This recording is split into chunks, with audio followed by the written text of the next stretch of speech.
Welcome everybody. It's been a bit of time, but we're back in Randy's Den. Welcome, welcome, welcome. We have here an ISDT Q8. It's a 500 watt, 20 amp charger discharger. However, I seem to be having issues with mine. I picked this up I think a week and a half ago about. It comes with this unit here in a box, and I believe a male and a female end like this, and that's about it. If it even came with that. I might have had these myself. I think it did. I made these up myself. These are real fancy here. They plug in on this side, and then you can pop. These are actually nice. These are really good clips here. These are awesome clips. In fact, they're really strong, real bitey. Meow. Yeah, bitey. Meow. Snippy. The only issue is if you have the double insulated female, like you'll have on a like on your testing, some of your testing units will have it. Actually, right here, we'll say like this clamp here. That's actually female, but the male. Anyways, you can't get these to fit over. You have to cut the sleeve back here on this, but that's another story for another day that I'll probably never get to. But anyways, is what we got here is an issue I was having. It's just all over the place. There just seems to be no consistency. I can't get it to charge up all the way. It's cutting off at like 4.05 volts. Instead of like 4.1, which I want it topped off, you know, and I want to have all my batteries the same. It does up to 6S, which means it's your lowest potential here, and then your second lowest, third, fourth, and then basically your positive wire will be the next one on the end in the line. And you can feed it in. You can't plug into that anything with an outlet. It's got to be plugged in on this side with another cable like this. However, it's 12 to 18 volts, I believe. It just says DC in here, but it's like 12 to 18, something like that. So I just have it running. If I showed you, it would make you mental because, well, basically it's just a little computer power supply, and I got the 12 volts off to the 12 volts to 3 volts, the 3.3 to 5 volts, and the negative 12, and then the standby. There's actually a breakout board that they make that has the lugs right into it that I have run into my cable, and I plug it in. But the big thing was I needed to take it apart, and there's no way to take it apart. The bottom has these little rubbers. You peel it off, there's nothing there. So you have to really pick at it, and eventually you'll get the screen. So I already got this started because there's no way I was going to do it on camera. I struggle. You've seen me struggle enough with simple things. And yeah, this is not simple, so, and it's definitely not a thing. So basically, here's what you got.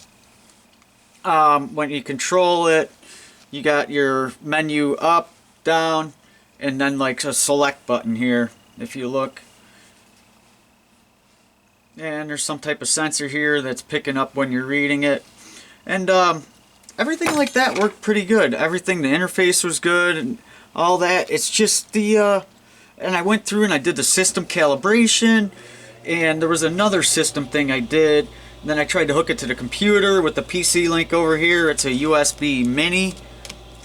No, scratch that. USB micro. USB-B micro. It's the one that is all over the place.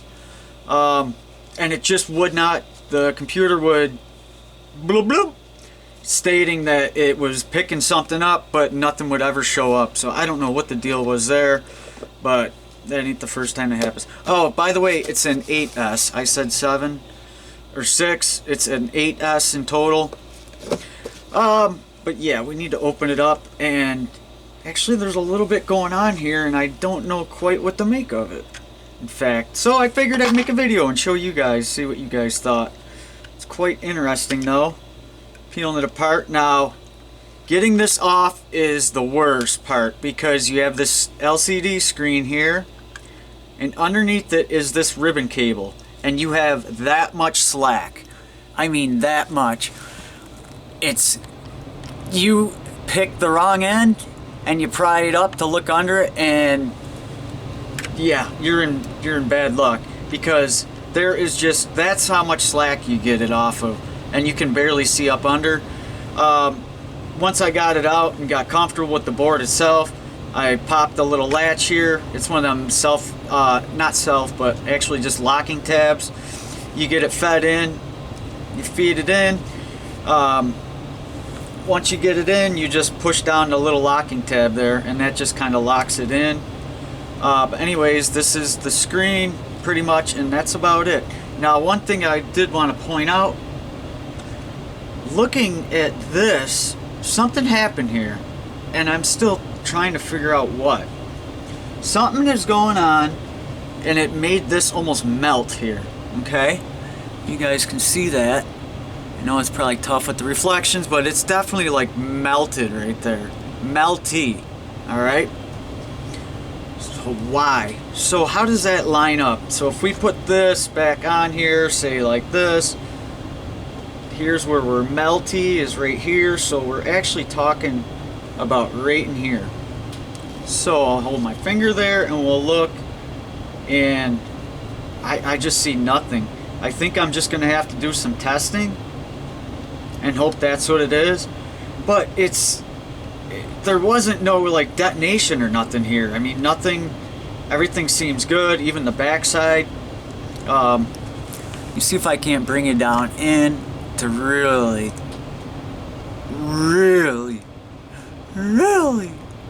take a look at it, and I'll work it around. Now this, I'm guessing with all these transistors, with it being as close to here, that's got to be some part of my balancing port. When they reach a certain point, it balances kind of weird. Now I got to kind of remember how it goes. It seems as though it can almost like overshoot. Now I could be wrong on this, I got to do more testing in that. It almost can overshoot, and then it stops the charging, not the cycle of the charge, but it stops itself from charging out your two main wires, and then you'll have your main wires hooked to your battery cells like this is a 5S, 6S, whatever, hooked up like this, you know, with the clips. Here's your main power to charge it, but then here's your balancing. Well, it acts like it's getting up to beyond charge, or the lowest cell gets to where it's happy with it, and then it brings the rest of them all down to that cell, is what it seems to be doing. It's really hard to tell without monitoring each single little one of these wires. This is all the information I've got on this and another tester, and they're just all over the place. It's really hard to make heads or tails sometimes. So I changed it. That's one different battery, then here's a different one. I mean, it's just still all over, like, just really something ain't right. So just really trying to figure out what's kind of going on. Here's your balance. Let me get something to point with. Here's our balancing ports here. They come in. Here's 3 tabs that make some type of connection to the LCD screen. They're passing on some type of info into that. One thing this doesn't have, and it really bothers me that it doesn't now, is any type of like thermal. It does inside, and that's the other reason why I wanted to take it apart. Now if you look here, it looks like it like got like warm, but like just it's so hard to tell. It almost looks like it's dirty there, like dirt, that's it. Like nothing, like you can't even really tell. I guess it was warm, I guess, just like dirty, dusty, maybe like dust, but it doesn't like come off like dust, you know. So anyways, I believe this, you're gonna have your main processor, which is actually under here. Let me scroll through the rest of this for you guys, just so you see it. Get my fat fingers out of the fattened way. But there, You can see, now I have to look back at this and see if there's anything that's picked up, or I have to put it under the microscope. Now it folds out, and now again you got to be careful because up top here where my fingers are, you back you out, make you dizzy. Up here is the fan, and that's got another short, really short connection, but you can get your tweezers in there and pry that off. So that's just your connection to the fan. The fan is run, somehow there is like a thermocouple somewhere. I haven't actually spotted it yet, but there definitely is one. I actually like the unit. I like how it runs. I like how the fan really just keeps it going. And it looks like some type of processing chip is underneath here, which is underneath this. So I don't know if the camera is going to pick that up or not, but it's actually a chip. If I take off this heatsink, it'll be down right underneath that.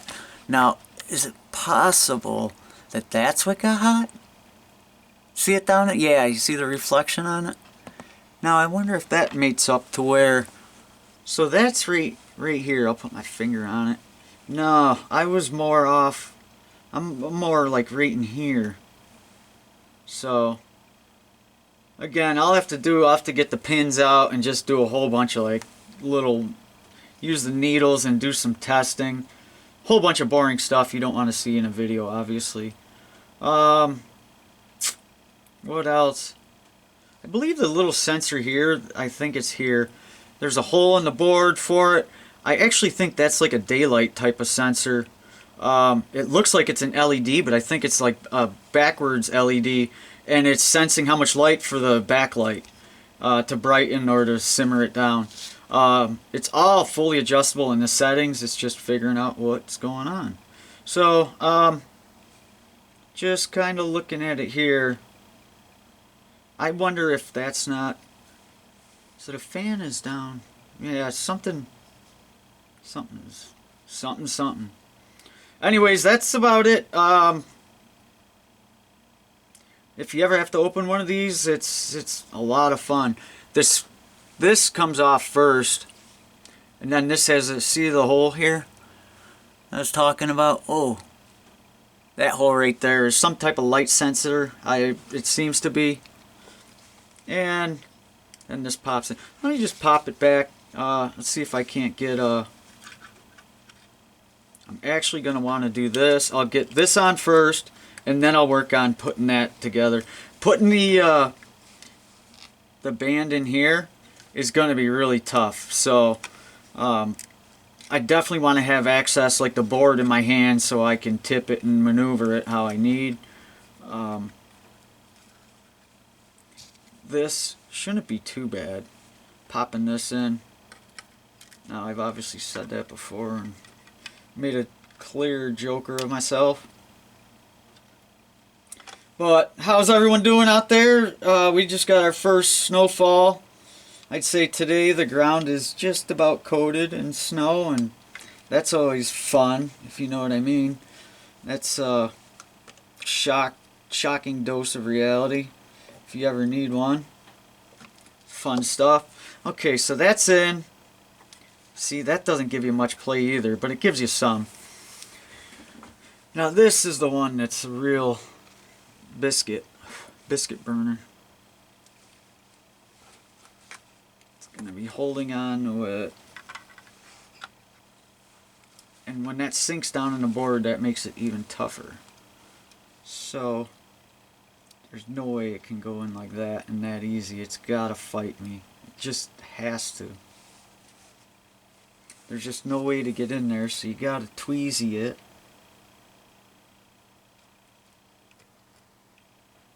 And it does have that tough tab that's right at the end of it. That might be it. Did that really work out? Like that? Yeah, that is it. I don't know if you could see that, but yeah. It actually didn't even, I barely felt it like push in. But it did go in, and then you just flip that tab down, and that forcefully puts pressure down onto it and locks it in. Now here's where you set that down. This guy is, I'm actually going to hold these two together. If I can get my fingers to work right. Cooperate. Again, that fan's still attached, so I gotta be careful. This side seems to always want to go in first, which would make sense because you got both these extruding out, protruding out, extruding, protruding, and it plops right in. There's again that little sensor. I didn't get to accomplish what I wanted to though. Is what I was thinking of is using some type of thermocoupler, like if you've seen on a thermostat or that. They got it's a long wire that's all copper, and at the end it'll have a big nub of like copper. And it's what I'd like to do, honestly, is have that come out and use that, have it transfer heat to right where the thermocoupler is that senses the inside heat of this. So at the same time, it's getting the inside and the outside heat. So if my battery goes thermonuclear or even near close to it, this thing shuts off because there is an adjustment inside this in the settings to set it when the internal temperature can cut off, you know. So that's what I'd like to do. So I will have to play around. I guess there's no reason for me to put screws in if I'm going to do that, but that must be another video. But again, this is something I'm trying to work for. If I can't get it to be somewhat calibrated or whatever, I got to send it back because what the hell good is it if you know what I mean? I can't trust the thing. So anyways, thanks for stopping by, guys. Hope you're having a great day. Do me a favor and just be good to each other, man. It's a rough world out there. Go get them. Thanks, guys. Have a great day. Goodbye. Always.